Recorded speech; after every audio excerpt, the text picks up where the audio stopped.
Let my brother live in my apartment, but he moved his GF in. She changed the locks and made a list. I was enjoying my day off, lounging on my sofa and scrolling through Netflix when my phone rang. Mom's name flashed on the screen. I hesitated for a moment before answering. "Hey, Ruby. How are you doing?" Mom's voice had that sweet, insinuating tone she always used when she wanted something. "I'm good. Just relaxing." "What's up?" I asked, already bracing myself. "Well, I need to ask you for a small favor," she said, confirming my suspicions. "Your brother just moved out of his apartment. His lease ended, and he's having some temporary money problems," I sighed. Jake was 26, 4 years younger than me, and had never quite gotten his act together. He jumped from job to job, relationship to relationship, always with some excuse about why things fell apart. "Mom, where is this going?" I asked, though I already knew. "Well, you have that empty apartment from your divorce with Mark," she said, her voice getting higher. "Jake needs somewhere to stay until he gets back on his feet. I thought maybe he could stay there for a little while, just until he sorts things out." I closed my eyes and took a deep breath. That apartment was my financial safety net. After my divorce 3 years ago, I kept the apartment we had bought together as part of the settlement. 2 years later, I bought myself a nicer place in a better neighborhood, taking on a hefty mortgage. My plan was to rent out the old apartment to help cover my mortgage payments. "Mom, I was planning to rent that place out," I reminded her. "I need the rental income to help with my mortgage." "I know, sweetie, but this is family we're talking about. Jake really needs help right now. You're doing so well at your marketing job, and he's struggling. It would just be temporary." I knew what temporary meant in Jake's vocabulary. I also knew that if I refused, Mom would bring this up at every family gathering for the next decade, suddenly hinting at how I'd abandoned my brother in his time of need. "Fine," I said after a long pause. "He can stay there temporarily, but I mean temporarily. Mom, thank you so much. Jake will be so grateful. I'll tell him right away." Before I could set any more conditions, she hung up. My phone onto the couch cushion next to me and groaned loudly. So much for my rental income. A week later, I met Jake at the old apartment with his few belongings. He looked exactly as I expected, casual, relaxed, like he didn't have a care in the world despite being essentially homeless and jobless. "Hey, sis. Thanks for this. You're a lifesaver," he said, giving me a quick hug. He smelled like he'd just smoked a cigarette. "Yeah, well, like I told Mom, this is temporary," I said, unlocking the door and walking inside. The place was clean and empty, with just the basic furniture I'd left behind. "I need to rent this place out eventually." Of course, Jake said. Looking around. "I'll be out of your hair in no time. Just need to get my next gig lined up, you know? Got some promising leads already." I'd heard that before. "Jake, I need you to follow some rules while you're here." He turned to me with a slightly annoyed expression but quickly masked it. "Sure, first, no moving anyone else in without my permission. Second, clean up after yourself. This place needs to stay in good condition. Third, no loud parties. The neighbors already know me, and I don't want complaints. Fourth, no pets without asking me first." Jake held up his hands. "Totally reasonable. I promise I'll be the perfect tenant. You won't even know I'm here." For the first few weeks, I was vigilant. I'd stopped by after work unannounced, and to my surprise, Jake seemed to be keeping his promises. The apartment was reasonably clean. No strange people were living there, and he even cooked dinner for me a few times when I came over. "See? I told you I'd grown up," he said one evening as we ate pasta he'd prepared. "I'm impressed," I admitted. Maybe Mom was right for once. When I went to my parents' house for our traditional Saturday dinners, they were full of praise. "It's so good to see you two getting along," Mom said, serving meatloaf.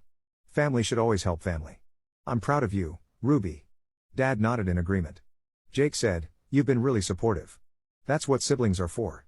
I felt a warm glow of approval I hadn't felt from them in years. Maybe this wasn't such a bad situation after all. After about 2 months, I relaxed my surveillance. Work got busier, and I was dating someone new. I'd call Jake occasionally to check in, but I stopped dropping by unannounced. He'd always respond cheerfully. I should have known it was too good to be true. One Tuesday evening, I suddenly remembered I'd left some important documents in the filing cabinet in the spare bedroom of the apartment. I needed them for a meeting the next day, so I drove over without calling first. When I got to the apartment, I could hear music blasting from inside. I rang the doorbell, but no one answered. After trying a couple more times, I used my key to let myself in. The sight that greeted me stopped me in my tracks. A young woman I'd never seen before was dancing around my living room, wearing nothing but one of Jake's t-shirts. When she saw me, her eyes widened in shock, then narrowed in anger. "What the who are you, and why are you breaking into our apartment?" she yelled over the music. "Our apartment?" I was too stunned to respond immediately. "Hello. I'm talking to you." You can't just walk into someone's home with a key, she continued, turning down the music with a remote. Before I could answer, Jake came rushing out of the bedroom, wearing only boxers. His face fell when he saw me. Ruby, didn't know you were coming by, he stammered. Clearly, I said, finding my voice. Who is this? The girl crossed her arms. I should be asking who you are. I'm Ruby. I own this apartment. I turned to Jake. Care to explain? This is Amber, Jake said, moving between us. My girlfriend. She needed a place to stay. And you moved her in without asking me? I finished for him. Even though the first rule was not to move anyone in without my permission. Amber rolled her eyes. Oh my God. Are you serious right now? We're adults. Jake doesn't need your permission for who stays in his apartment. It's not his apartment, I said firmly. It's mine. Ruby, come on, Jake wheedled, putting on his best pleading face, the same one he'd been using since we were kids. I love her. We're really serious about each other. I was going to tell you, but I knew you'd get all uptight about it. I looked between them. Jake was giving me puppy dog eyes while Amber was staring at me with open hostility. How long has she been living here? I asked. About a month, Jake admitted. A month? A whole month, and he hadn't bothered to mention it? I took a deep breath and counted to 10 in my head. Jake, can we talk privately for a minute? Anything you have to say to him, you can say in front of me. Amber in. I stared at her. I'd like to speak to my brother alone in my apartment. Jake squeezed Amber's arm. Just give us a second, she huffed but stomped off to the bedroom, slamming the door behind her. Charming, I muttered once she was gone. She's just protective, Jake said. And you kind of freaked her out by just walking in with my key to my apartment. I crossed my arms. Jake, what the we had an agreement. I know, he sighed. But we've been together for 3 months, and her roommate kicked her out. It just made sense. She's really great when you get to know her. I rubbed my temples, feeling a headache coming on. Part of me wanted to tell them both to pack their things and get out. But I knew what would happen. Mom and Dad would take Jake's side, and I'd be the cold-hearted sister who her brother and his girlfriend onto the street. Fine, I said. Finally, she can stay, too. But the other rules still apply. Keep the place clean, no parties, and no pets without asking. Jake's face broke into a huge smile, and he hugged me. You're the best. I promise we'll follow all the other rules. You won't regret this. I already do, I mumbled, but he didn't hear me. As I was gathering my documents and heading toward the door, Amber emerged from the bedroom. So I'm allowed to stay? How generous of you, she said with a smirk. Amber, be nice, Jake said weakly. No, I'm serious. Thank you, Ruby, she said, but her tone made it clear she wasn't thankful at all. But next time, maybe knock before using your key. It's kind of invasive to just walk in. I opened my mouth to remind her whose name was on the deed, but decided it wasn't worth it. Sure. As I reached for the door handle, Amber stepped in front of me and opened it. Bye now, she said with a fake smile, and practically slammed the door behind me. I stood in the hallway, stunned. Did that really just happen? Did my brother's girlfriend just kick me out of my own apartment? That Saturday, I went to my parents' house for dinner, still fuming about the encounter. So I met Jake's girlfriend, I said as we ate. Isn't she lovely? Mom beamed. Jake brought her over last week. Such a sweet girl. I nearly choked on my potatoes. Sweet? She was incredibly rude to me. I told them about finding Amber at the apartment and how she'd acted toward me. Mom waved her hand dismissively. You probably just caught her off guard. And using your key without warning, that would startle anyone. It's my apartment, I said, feeling like a broken record. And they broke the rules we agreed on. Oh, Ruby, Mom sighed. You need to understand Jake's building a serious relationship here. They want to create a home together. In my apartment. Can't you be happy for your brother? Dad asked. After your divorce, you should understand how important it is to find someone. That stung. They knew my ex-husband had cheated on me, yet somehow they were using my failed marriage to guilt me about Jake. This isn't about my divorce, I said. It's about Jake not respecting our agreement. Family is more important than rules, Mom said firmly. You have 2 apartments, Ruby. Your brother has none. You can afford to be generous. I gave up trying to make them understand and changed the subject. The following week, I got the utility bills for Jake's apartment. My jaw dropped when I saw the amounts, nearly double what they were before. I called Jake immediately. Hey, have you seen the utility bills? They're twice as high as they should be. What's going on? Well, he hesitated. Amber likes to take really long baths, like, really long. And she says she needs light to see, so she keeps all the lights on. I closed my eyes and counted to 10 again. Jake, I'm paying those bills. I know, I'm sorry. I'll talk to her about it. Please do, I said. I can't afford these kinds of increases. I promise, sis. I'll handle it. I wanted to believe him, but a part of me knew better. 3 weeks later, my phone rang. It was Mrs. Patel, the elderly woman who lived across the hall from my apartment. "Ms. Ruby, I am sorry to bother you," she said in her gentle accent, "but there have been very loud parties in your apartment. Many nights. Very late. Too much noise, too many people." I apologized profusely, promising to address the issue, even as anger bubbled inside me. First the unauthorized roommate, then the bills, now parties. Jake had broken every single rule. The next day, I drove to the apartment after work. I knocked on the door, then rang the doorbell, but no one answered. I tried my key, but it wouldn't turn in the lock. I stared at the door in disbelief. They had changed the locks. They had changed the locks to my apartment. I was beyond furious now. I went down to my car and decided to wait. 2 hours later, Jake and Amber appeared, walking toward the building entrance. I followed them inside and up the elevator. When they reached the apartment door, I called out, "Jake." He turned, his face dropping when he saw me. Amber looked annoyed. "What are you doing here?" she asked. "We need to talk about why my key doesn't work anymore," I said. Now Jake at least had the decency to look embarrassed. "Ruby, I can explain." "Let's talk inside," he insisted, pushing past Amber, who gave me a dirty look but stepped aside. Once inside, I noticed the apartment was messier than before. Empty bottles lined the kitchen counter, and the living room furniture had been rearranged. "Why did you change the locks?" I demanded. Before Jake could answer, Amber jumped in. "I didn't like the idea of you being able to just walk in whenever you wanted. It's creepy." I turned to Jake. "Did you agree to this?" He looked at the floor, then nodded slightly. "You know what? I've had enough," I said. "Mrs. Patel called me yesterday. She says you've been having loud parties." "That old bat needs to mind her own business," Amber muttered. "The neighbors are my business," I said. "And so are the utility bills, which have doubled since you moved in." Jake stepped forward. "Ruby, can we talk about this later when everyone's calmer?" "No. We're talking about it now," I insisted. "You've broken every single rule we agreed on. You moved someone in without asking. You're not keeping the place clean. You're having parties. And now you've changed the locks to my property without my permission." Amber rolled her eyes and went to a drawer, pulling out a folded piece of paper. "Here. What's this?" I asked, not taking it. "It's a list of rules," she said, shoving it into my hands. "If you want to visit your apartment, these are the conditions." I unfolded the paper, not believing what I was hearing.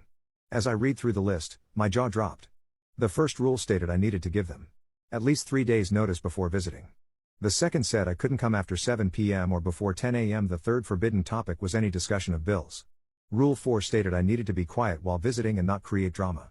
Rule 5 demanded I buy them new furniture since the current stuff was old, and the list went on with increasingly ridiculous demands. I looked up from the paper to see Amber smirking and Jake looking uncomfortable. Something snapped inside me.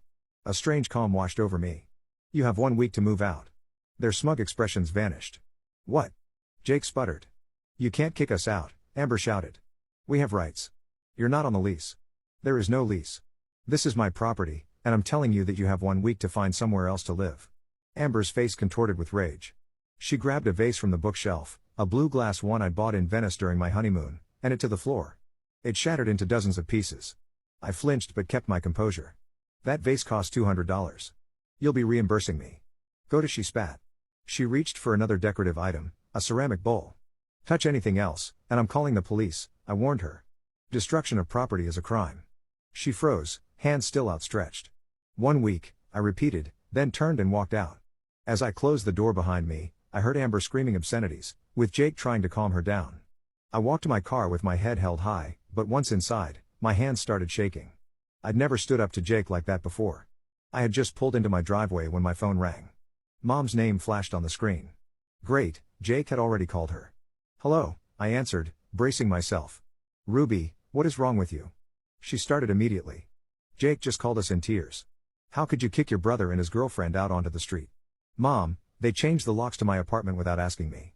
"I'm sure they had their reasons," she dismissed. "You're always barging in without warning." Dad's voice came on the line. "Your mother and I are very disappointed in you, Ruby.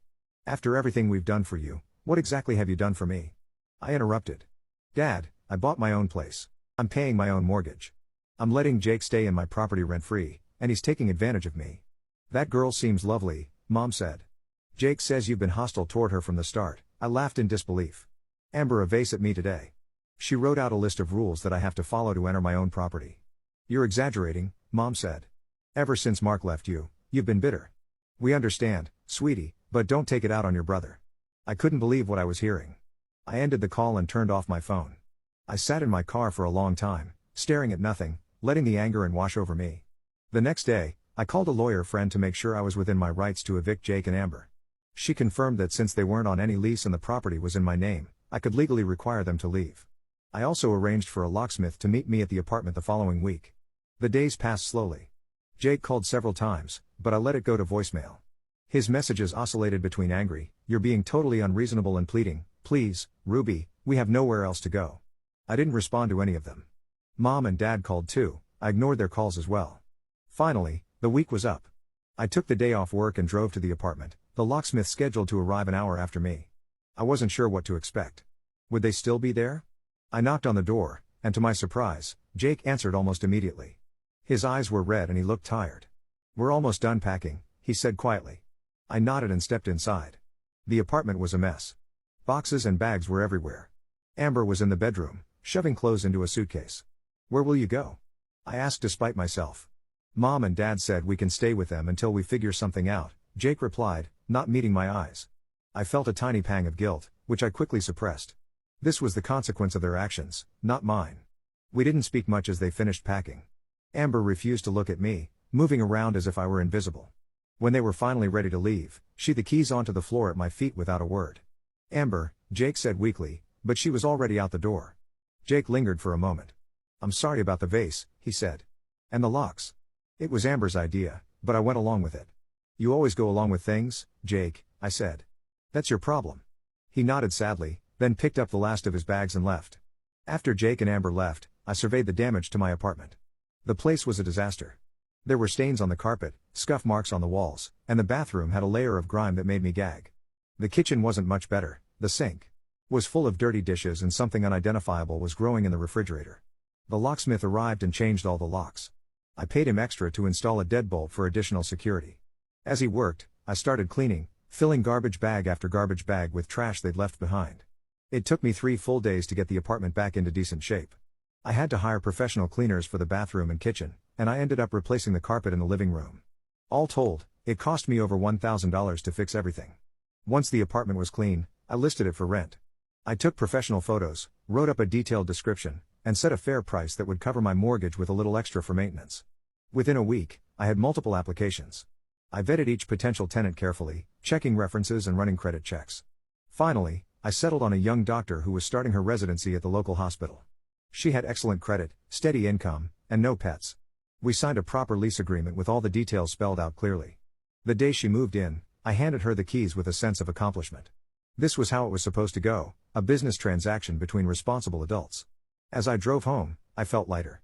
The rental income would help significantly with my mortgage payments, just as I'd planned before Jake had derailed everything. For the next few weeks, I enjoyed my peaceful life. I focused on work, started taking a yoga class, and went on a couple of dates. It was nice to have my own space and boundaries again. My parents eventually stopped calling, though they still sent occasional texts asking me to stop being stubborn and make amends with your brother. I deleted these without responding. Then, about a month after Jake and Amber moved out, I received a message from my mother that made me pause. "Ruby, I know you're still upset, but I need to talk to you. It's important. Please call me." Something in the tone seemed different. I hesitated, then decided to call her back. "Mom, what's going on?" There was a heavy sigh on the other end. "Ruby, I owe you an apology. Amber is not who we thought she was. She's taken over the guest room like it's her personal suite. She leaves her things everywhere, uses all the hot water, and gets angry if we ask her to clean up." "Sounds familiar," I said dryly. "She set up rules for us in our own home," Mom said, her voice breaking a little. "She told your father he couldn't watch TV after 9 p.m. because the noise bothers her. And she invited friends over for dinner without asking me first." I couldn't help but feel a twist of satisfaction. "That must be hard for you," I said. "I see now what you were dealing with," Mom admitted. "Can you talk to Jake? Maybe convince him and Amber to find their own place? Your father and I are at our wits' end." I laughed in disbelief. "Are you serious right now? You want me to solve your problem after you took their side against me? Ruby, please. We made a mistake. We're your parents," she said. "And I'm your daughter," I replied. "But that didn't stop you from accusing me of being jealous and bitter. It didn't stop you from dismissing everything I said about how they treated me and my property." "We were wrong," Mom said quietly.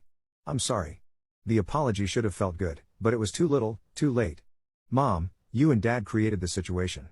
You enabled Jake's behavior his entire life. You taught him that rules don't apply to him and that someone else will always clean up his messes. What are we supposed to do with them? Mom asked, sounding genuinely lost. That's your problem to solve, not mine. Just like my apartment was my problem. Remember? There was a long silence on the other end. Will you at least talk to us again? Come to dinner on Saturday? I considered it. Part of me wanted to hold on to my anger, to make them suffer the way they'd made me suffer. But another part recognized that this might be a chance for real change in our family dynamics. I'll think about it, I said finally. But I'm not fixing this for you. I understand, Mom said. We love you, Ruby. After we hung up, I sat on my couch, processing the conversation. There was a certain poetic justice in my parents getting a taste of what I'd experienced. Maybe now they'd understand why I'd taken the stand I did. Over the next few days, I thought about whether to go to Saturday dinner. In the end, I decided to go, not to fix their problems, but to establish new boundaries for our relationship going forward. As for Jake and Amber, I felt no obligation to help them. My brother had made his choices, and now he could live with them. If this experience finally forced him to grow up and take responsibility for his life, maybe something good would come of it. Meanwhile, my tenant paid her rent on time each month. The money went straight toward my mortgage, just as I'd planned. I was moving forward with my life on my own terms, without apologizing for protecting what was mine.